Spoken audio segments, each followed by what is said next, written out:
Welcome back to Still a Part of Us. We are so happy to have this little chat actually with Makayla. She and I just had a wonderful conversation about her daughter, Cambria. And there was so much. I felt like I went on a journey with you actually. And so I'm so grateful that you took the time to tell us more about her and about her life. So welcome back and so excited to chat with you further today, Makayla. Thank you. Thank you, Winter. And can you tell us, just in a nutshell, so that everybody kind of is up to speed, can you tell us what happened to Cambria and if there and about how long ago she was born so we have a kind of a time frame of at the time of this recording when she was born?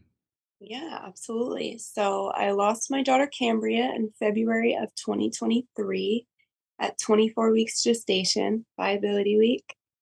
And it was directly related to a disease that I have, type 1 diabetes, and the complications that come along with that. Yeah. And it is I would highly encourage listening to her story because there was so much going on and I just medically I felt like that was really complicated and it was really you just think everything's going along really well, and then all of a sudden it takes a turn, and it is just obviously the outcome was not what anybody wanted. Right.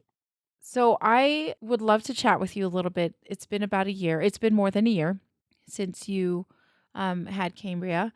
Can you tell us what that year has looked like? Just in like how has your grief changed from early times till now? I mean, I it's always kind of interesting to see how that has morphed over months or even years. Yes. Okay. Well, the beginning of my grief journey was rough, as you can imagine, as you know. It's not easy and it's not something that you can expect or prepare for. Yeah. My first few months without Cambria, after Cambria, I was in a great mindset, to be completely honest. Mm, I feel like I went backwards. I was in such a good mindset. I wanted to do everything. I wanted to get Cambria's name out there. I wanted to talk to people in Congress to make sure that things are handled better. I was yeah. 110% on full speed on just making sure that avoidable circumstances like this be avoided. And that was great. I felt great. My husband and I were working really, really, really hard to just get Cambria's name out there, to be the best parents to our living child that we could, Mhm. and to be the best versions of ourselves. Unfortunately, that didn't last forever. Probably about 4 or 5 months in, I started having severe depression episodes. My anxiety got really, really bad. I wasn't able to talk about my daughter, um, just for my own personal reasons. It just was Yeah. not comfortable or safe for me. That being said, my grief has changed so much in this past year. I am finally doing a full circle and I'm feeling good again. I'm finally feeling safe again in my mindset and my body. Yeah. Um, Grief really changes every aspect about you physically, mentally, emotionally. And I feel like I'm finally coming back to that full circle where I'm able to take care of myself, my daughter, my family, my future, everything the way that I need to and the way that I'm able to. Yeah. Don't get me wrong, I still have moments, I still have days, I still have weeks where I'm just not okay, where, you know, I'm living in the trauma of what I experienced. I'm not sure ever goes away, those phases. But as of right now, I am able to get up and I'm able to shower and I'm able to take care of myself and my family the way that I need to and the way that my daughter Cambria would want Yeah. me to take care of my family. I'm able to seek help now where I wasn't really able to do that in the Yeah. beginning of my grief journey. That's something that has changed significantly. I wasn't the person to really ask for help. I just kind of wanted to get through it on my own. And now I know that if I need help, I need to ask for it. And I'm able to do that. Yeah. Um, Grief has changed me in every way possible, but I can't lie and say it's changed me in a bad way. Mm. I feel like, has changed me as if my daughter were here. I have made the changes that I would have wanted to make if my Mm, daughter was here alive and well. yeah. Just be better parents, be a better person, be a better advocate, be a better human being in general. And I think I really owe that to grief and losing my daughter. Yeah. Like how you put it, it's like it's not necessarily for the worse that grief has changed you. That Right. it's actually the impetus, like it's the turning point for some different changes that maybe you are like, oh, wait a second, I can't just be going through this life, and because I feel the exact same way. I was like, whoa, wait a second, yeah, it was a wake up call for me. Yeah. Um, And yes, I would love it if my son was here. You would love it if Cambria was here, but Right. they are not here, and so having their legacy in the sense of them being a turning point is also really big too. I think. Yeah. I don't think it should be understated that, like you said, you have learned so much about yourself because of her. Yeah. And I don't think a lot of people realize that. I've had multiple people comment on, how are you so happy your child died? Oh I'm not happy that my child died. no, I'm happy that through the death of my child, I have learned so much. yeah, I'm grateful for that. I'm far from happy that my daughter died. yeah, But a lot of people don't realize that. And I respect it. I don't think it's ignorance. I think it's just lack of knowledge and lack of hmm, experience that a lot of people don't understand. People think of grief and they automatically think the worst. And I'm not saying it's a fun process. yeah, I'm not saying it's an easy process. And I'm not saying that I would want anyone to have to go through grief, or I would want anyone to have to go through something so traumatic in order to change, yeah, in order to be better. But that's just how it worked out for me, and it might not work out for the next person like that. But I'm very, very grateful that through the loss of my daughter, that I've learned so much about myself and life and what I want out of my future. mhm, Um, so yeah, and I really just owe that to Cambria and the yeah. grief. Makayla, I do have a question. I know that we talked a little earlier about things that helped and things that did not help after you lost your daughter.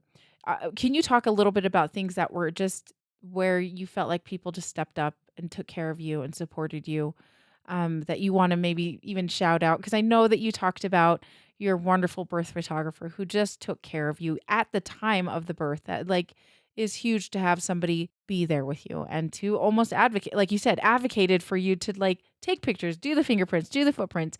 And so, are there other folks that you felt like you would like to just say thank you to that and did amazing things that really took care of you?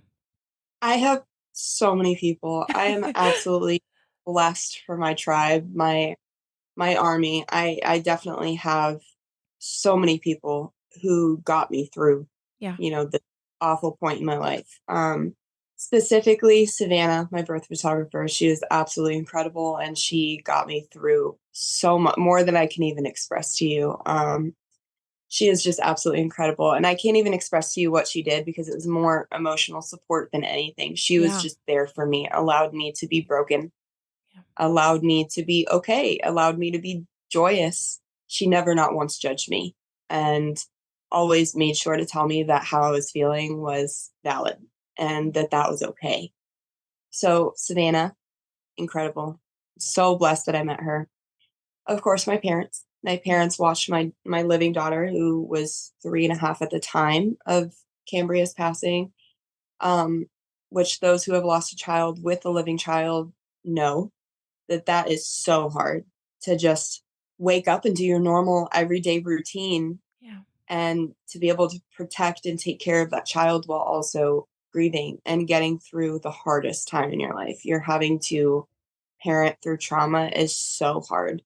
And my parents, I mean, they really stepped up. They provided food for us. They took my daughter for oh, a week, 2 weeks, I feel like a really long time to be able to give us the time that we needed to just be with one another, but also be alone yeah, and just deal with what we were going through. That's not something that someone can prepare you for. yeah.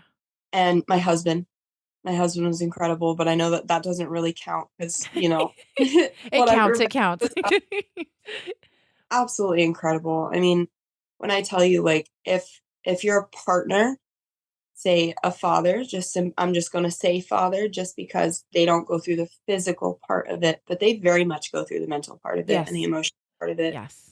But if you're a father, watching your wife, girlfriend, significant other go through this, just be there for her. Do not judge her. Don't allow her emotions or allow the things that she says, don't take them to heart. Just be there for her. And that's the only thing I can say. My husband most of the time didn't do anything. He was just there. He was just a safe space for me. Even though he just went through an extremely hard loss as well, Yeah. he still was able to be there in the way that I needed him to be, and I will never be able to thank him enough for that. He Yeah. was absolutely incredible. Yeah.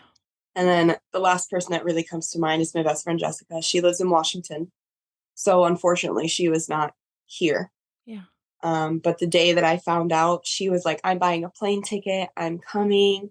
I'm gonna be there. Like, what do you need from me?" And I told her not to. But I mean, she sent me money for food, she would send me food, she would send me this, she would do this.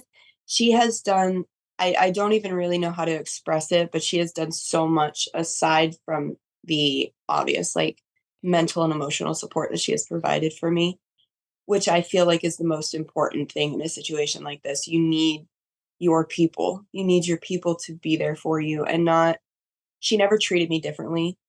She treated me like the same old Makayla, Yeah. just I just needed a little extra love. I just needed a little extra care. Yeah. But she didn't treat me like I was broken.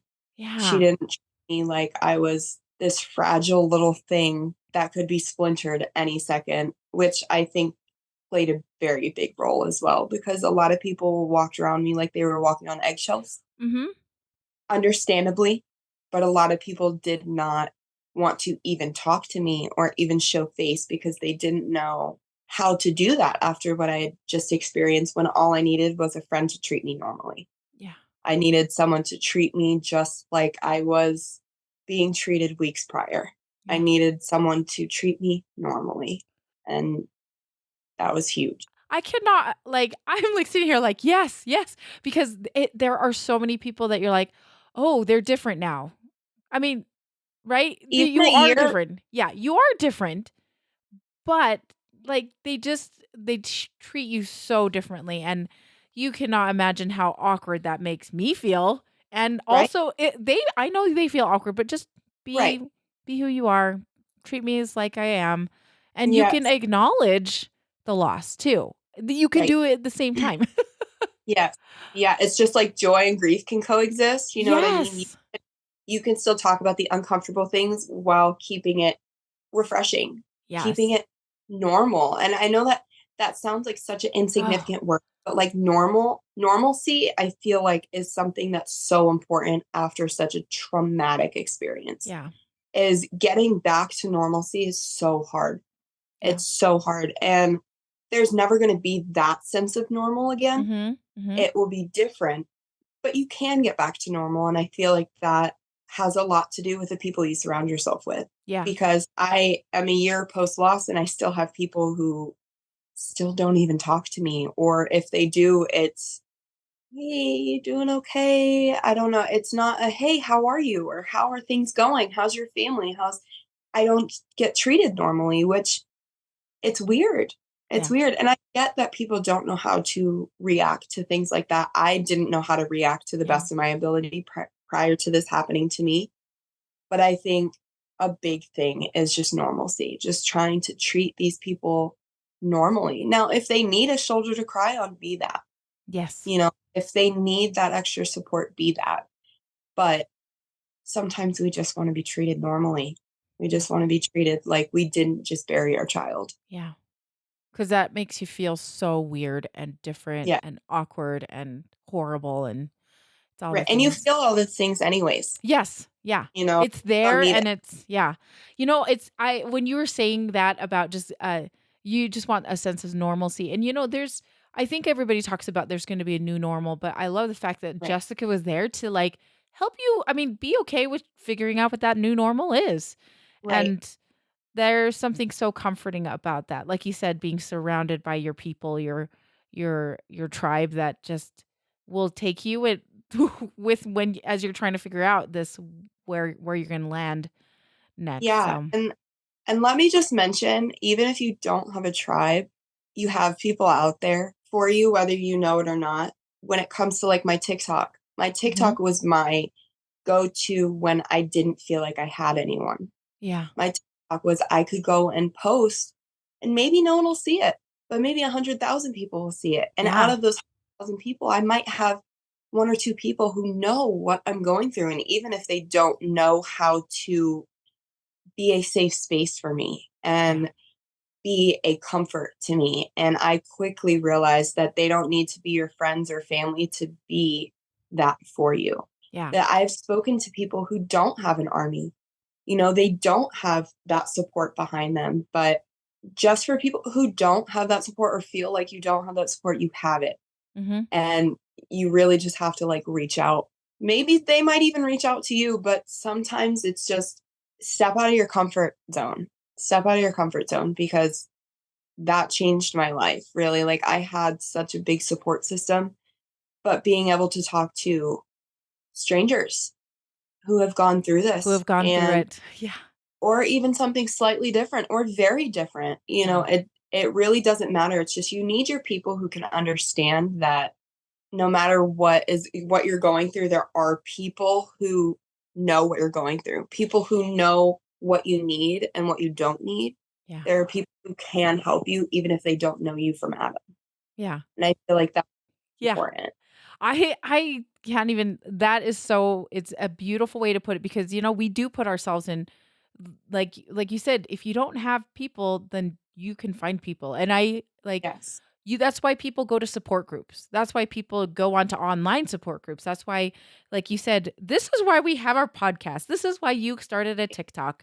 And because we have found people. Like you Right. will find your people.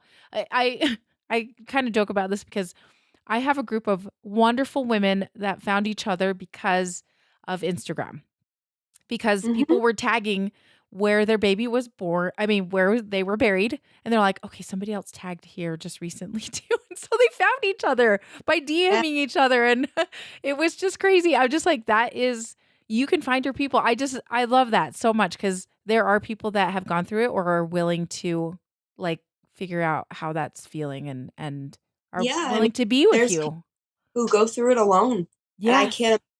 I had such a big support system, I can't imagine going through that alone, Yeah. but gone through this, I can say confidently that, like, you don't have to go through it alone. Yeah. If you want to, that's okay, but if you need the support and you need the help, it's out there. Yeah. It very much out there for you if you need that. You don't it doesn't need to be family or friends. It can be complete strangers that can literally save your life or change your life, Yeah. Yeah. and I've experienced that firsthand. There is something very hopeful about that because there's a lot of like terrible things that happen on the internet and on social media. But this is one thing I agree that Yeah, this is a wonderful place to find the support that you may need during times of grief. absolutely. And yeah, that's so cool. Like, never thought of that before. Now, I actually have another question. What are some things that you would probably recommend not doing or not saying for those who may be going through this? Like, we've all been through been through this, and just like that was not the most helpful thing to say. Maybe you don't understand it totally, and you made the effort. But is there any things that you would recommend not saying or not doing as somebody might be trying to support somebody that's going through something like as big as this? There are quite a few things, and I feel like a lot of them are pretty much, like, mainstream, like, talked about Yeah. in the mom community is I've had hundreds of, "Oh, well, at least you have a living daughter." Yes. I have this one too, Yes. Yes. and I think so that's one of the main ones, but Yeah. the main one to me is I feel like one of the most painful things that someone can do is act like they didn't even exist. Yes.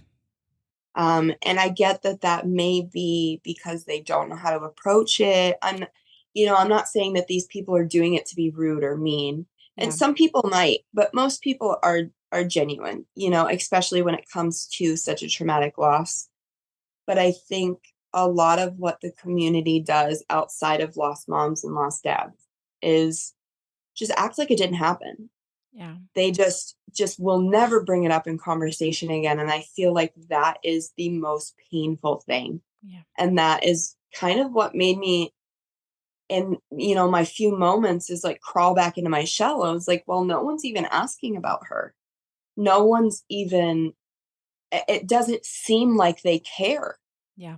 They cared in the initial Mm. time of me losing her. Yeah. And then months later, it never gets brought up again. My daughter never gets brought up again. And that's painful. That's extremely painful. And I can say, in my experience, especially being the mother of a living child, my living child gets mentioned, but my child I lost doesn't. And that's extremely painful. And I feel like again, I don't think people do it out of ill intention. Mhm. I think they just don't know how to talk about it. And that's understandable. But I think that is something that a lot of people should try and avoid. Just never bringing them up again can be extremely painful. So these are the things that I have found that yes, are can be extremely painful, but I think a lot of people are like, "Well, then how do I bring it up without being so awkward?" Right? Right. That's also a very hard thing to do, and I'll tell you this Yes. right now, there's 2 things that I have appreciated. There are 2 people in my life, and one is my sister-in-law, and she asks. She's like, "Hey, so I heard that, Brandon, that you guys stopped by Brandon's gravesite. How was that the other day?"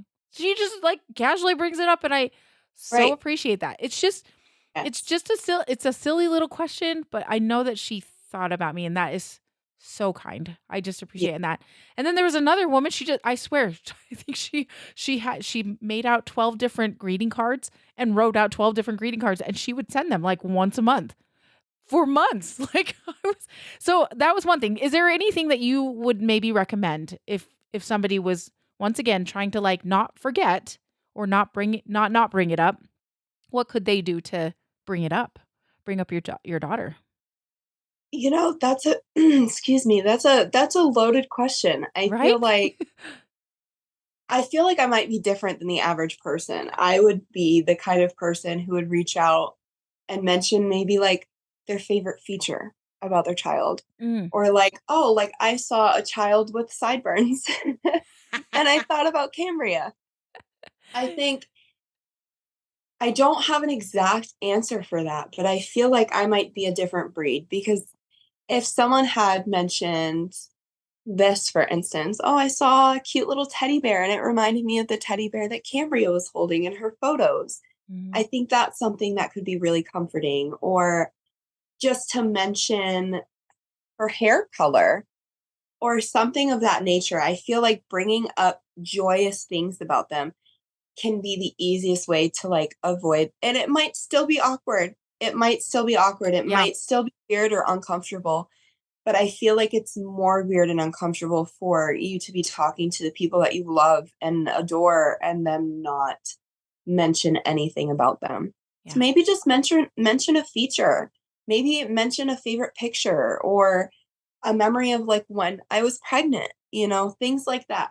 Joyous things that we have memories of that quickly get forgotten yeah, in the trauma yeah, and the sadness and the depression. I think mentioning the happy things. I don't know, say I mentioned you in month 4 of my pregnancy and said I felt her kick for the first time or whatever, and mention something like that, something that I was absolutely ecstatic with, yeah, something that I was very happy about when it came to my daughter. Because usually when things get mentioned, it's, I'm sorry she died, yeah, this, that, and it's usually revolving around their death or her death, anyways. And that's just my personal experience. But I feel like I would rather remember her life rather than her death. I yeah, have plenty of experience in her death. yeah, I don't need anyone else bringing that up for me.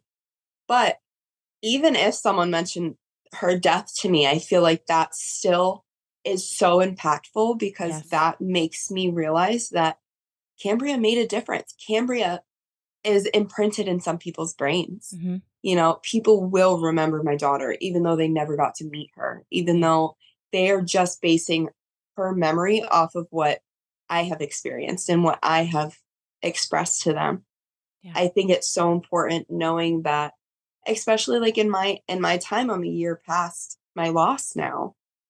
If people mention anything about her, I'm like, oh wait, let me talk about that. Or let Yes. me, or even in my own mind, I'm like, oh my God, yeah, that was a really great time. Yeah. I think if you kind of want to break the ice and kind of want to like don't make it awkward or maybe painful for them, maybe just bring up your favorite feature or maybe bring up their favorite, the mom or dad's favorite feature of the baby or their favorite experience, maternity photos. Yeah. There's a million different things before the death of our children that Yeah. we had those good experiences. And we forget, you like you said, because of the trauma and the Right. sadness that's, like, surrounds it, so Yeah, I feel I think like that's that just a it. yeah, that's a beautiful way of doing it, and I feel like that's a great way to, like, get your foot in the door. Does that make sense? Like, just, like, Right, so that you're not super awkward about it, because everybody's like, "How do I not be awkward?" That's a right. great And way. it is awkward. It's Yes, it awkward, will be. comfortable. It just is. There's no way around it. Yeah. But if you're to try and be a comfort or be a support to this person, I think you need to get past the awkwardness and Yeah. maybe see what is accepted by that person, what's not accepted by that person. I feel like that's extremely important if you plan on staying by this person's side because whether our children are alive or not, they are part of our lives for the rest of our lives. Yes, And I feel yes, like it's yes. so important for them to just not be forgotten, especially by the people who we care about. Yeah. It's so nice to have them remembered in so many of the cases, so, Yes. um, we are short on time, but I wanted to one thing I want to bring up again, because you talked about this in your previous, episode of the birth, is that to be an advocate for yourself.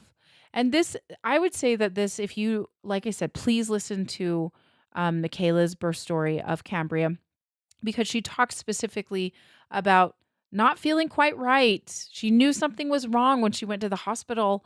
And then also, like having the funeral home basically have Cambria sit in the freezer for 5 weeks before she was cremated and feeling like that was very disrespectful. And how to be an advocate. So, can you talk just briefly a little bit more? And I'll just say she spoke so nicely about that in the birth episode. But if there's anything else that you would like to say about advocating for yourself throughout this entire process, and gosh, throughout your entire life too, Yes. I would love to Yeah. hear it. So I was not a very good advocate for myself prior to my daughter's loss. My daughter has taught me a lot about that. And I think my main piece of advice when it comes to advocating for yourself is I don't care how silly it sounds. I don't care how paranoid you sound. And this isn't just regarding in pregnancy, but in my case, this was regarding my pregnancy. I felt unsafe in my body, Yeah. and because medical professionals were telling me that it's just in my head, I listened to them. And they didn't give me that respect back. They did not listen to me. I just think you know your body and your mind and your everything. You know you better than anyone else on this Yeah. planet. And I just think it's so important, no matter how obscene it might sound for what you're advocating for. Like in my case, everyone's like, oh, you're just pregnant.